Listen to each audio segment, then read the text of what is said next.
Di sini kami dari kelompok 3 akan menjelaskan tentang komponen-komponen dan fungsi dari Central Processing Unit atau yang biasa disebut CPU.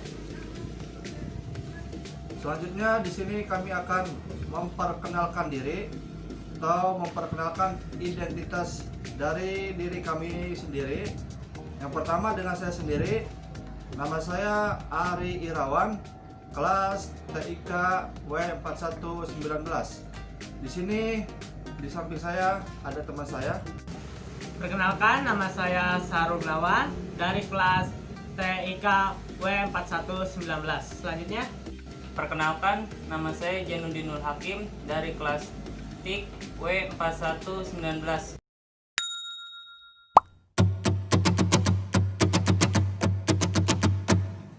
Di sini saya akan menjelaskan tentang motherboard. Motherboard atau mainboard merupakan papan sirkuit tempat berbagai komponen dari komputer. Adapun inti dalam motherboard itu ada prosesor, sound card, video card, hard disk, dan lain-lain. Yang pertama ada soket prosesor. Soket prosesor ini berfungsi untuk tempat memasang prosesor pada motherboard. Selanjutnya di sini ada slot memori. Slot memori ini berfungsi untuk memasang tempat RAM. Selanjutnya ada node bridge. Node bridge berfungsi memberi jalan daya arus di sekitar slot memori, prosesor, float disk bus, dan agape bus, dan juga memberi power daya pada manajemen. Selanjutnya di sini ada short bridge. Short bridge berfungsi mengatur kerja periferal pada komputer seperti IDE, controller, PCI bus, dan lain sebagainya. Selanjutnya di sini ada slot agape. Slot agape ini berfungsi untuk memasang graphic card atau VGA card. Selanjutnya di sini ada slot PCI. Slot PCI ini bisa dibilang multifungsi karena banyak peripheral komputer yang menggunakan slot PCI dari VGA, LAN card, USB, dan lain sebagainya. Selanjutnya di sini ada slot IDE dan slot SATA. Slot IDE dan slot SATA ini bentuknya berbeda, namun memiliki fungsi untuk menghubungkan hard disk dan CD-ROM. Selanjutnya di sini ada BIOS, kepanjangan dari Basic Input Output System. Selanjutnya di sini ada BIOS. BIOS kepanjangan dari Basic Input Output System, merupakan salah satu chip penting dari motherboard untuk mengkontrol perangkat keras. Selanjutnya di sini ada baterai CMOS, kepanjangan dari Complementary Metal Oxide Semiconductor, berfungsi memberikan daya kepada BIOS. Selanjutnya di sini ada slot power connector, berfungsi memberikan daya sistem komputer dari power supply. Selanjutnya di sini ada slot floppy disk, digunakan untuk menghubungkan media removable atau yang biasa kita sebut dengan disket. Selanjutnya di sini ada back panel. Back panel adalah kumpulan port yang ada di belakang pada motherboard. Selanjutnya di sini ada port PS2. Port PS2 yang warna hijau ini berfungsi untuk menghubungkan mouse ke komputer. Sedangkan untuk yang ungu, yang berwarna ungu ini untuk menghubungkan keyboard ke komputer. Selanjutnya di sini ada port serial. Port serial ini berfungsi mentransmisikan bit informasi. Selanjutnya port paralel. berfungsi mentransmisikan 1 bit informasi ke satuan waktu. Di sini ada port VGA, berfungsi mentransmisikan grafik dari komputer ke display. Selanjutnya di sini ada port paralel, berfungsi untuk menghubungkan printer jenis dulu sebelum USB. Selanjutnya di sini ada port RJ45, berfungsi untuk menghubungkan jaringan LAN ke komputer. Selanjutnya ada port USB. Port USB ini digunakan untuk antarmuka dengan peripheral pengganti port serial dan paralel. Selanjutnya di sini ada port audio, digunakan untuk menghubungkan komputer dengan audio seperti speaker, line in dan line out.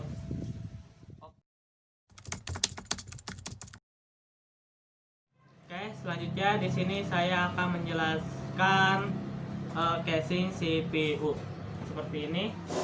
Casing CPU ini biasanya dibuat dari besi, stainless maupun plastik. Biasanya casing CPU ini berbentuk seperti ini.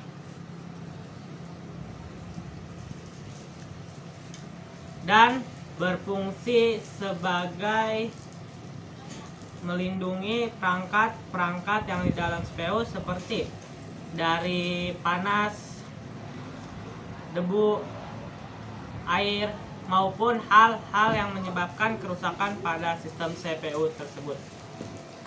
Sistem CPU ini juga berfungsi untuk menerapkan semua komponen-komponen yang ada di dalam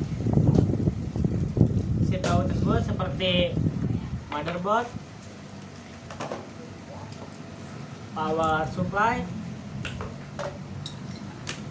kipas prosesor, hard disk, DVD-ROM maupun prosesornya tersebut. Kipas prosesor. Komponen ini merupakan suatu perangkat yang dapat membantu kinerja prosesor. Kipas prosesor ini berfungsi untuk mendinginkan dan mengatur suhu prosesor agar tetap stabil. Hal ini dilakukan agar prosesor tidak mudah overheat maupun rusak. Selanjutnya adalah power supply. Bentuknya seperti ini, kotak dan memiliki banyak kabel beserta ada kipas di dalamnya. Power supply merupakan bagian dari komputer dan unit CPU. Power supply ini berfungsi untuk membagi daya kepada komponen-komponen komputer lainnya. Selain itu juga, power supply berfungsi untuk merubah tegangan DC menjadi AC. Selanjutnya adalah power supply memiliki tegangan yang berbeda-beda, seperti ada yang 300 watt, 400 watt, 500 watt, 600 watt, dan sebagainya. Selanjutnya adalah prosesor. Prosesor merupakan komponen inti yang terdapat di dalam komputer. Kenapa disebut komponen inti? Karena tanpa prosesor, suatu komputer tidak dapat berjalan sama sekali. Prosesor juga sering disebut sebagai otak dari komputer.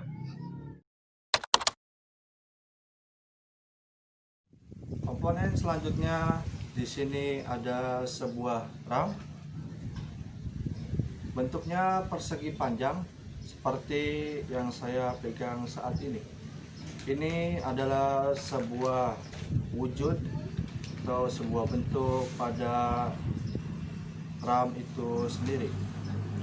RAM merupakan salah satu komponen yang terdapat pada bagian CPU. RAM juga memiliki kedudukan yang penting bagi perangkat komputer itu sendiri. Pasalnya, komponen yang satu ini bekerja sebagai tempat menampung data sementara yang telah diproses melalui prosesor sebelum dilanjutkan ke komponen-komponen lainnya. Nah, komponen selanjutnya di sini ada sebuah CD atau DVD-ROM. Bentuknya kotak seperti yang saya pegang saat ini. Ini adalah sebuah bentuk ataupun sebuah wujud dari DVD atau CD itu tersendiri. CD atau DVD-ROM atau juga bisa disebut dengan optical disk drive, ini adalah piranti yang dapat digunakan untuk menulis dan membaca kaset dari kepingan CD. Selain itu, CD atau DVD-ROM juga dapat digunakan untuk mewarming ataupun mengcopy dari CD ataupun CD-ROM itu tersendiri dengan menggunakan software dari berbagai sumber. Contohnya seperti Nero, Infra Recorder, dan lain sebagainya. Komponen selanjutnya di sini ada sebuah hard disk. Bentuknya kotak seperti yang saya pegang saat ini. Ini adalah sebuah bentuk ataupun sebuah wujud dari hard disk itu tersendiri. Hard disk layaknya seperti sebuah SD card dalam smartphone. Hard disk juga berfungsi sebagai menyimpan data dan menyimpan sistem operasi dari suatu perangkat komputer itu tersendiri. Hard disk biasanya menggunakan perhitungan baik, dan semakin besar kapasitas hard disk, maka semakin banyak pula data-data konvensional yang terdapat pada komponen itu sendiri.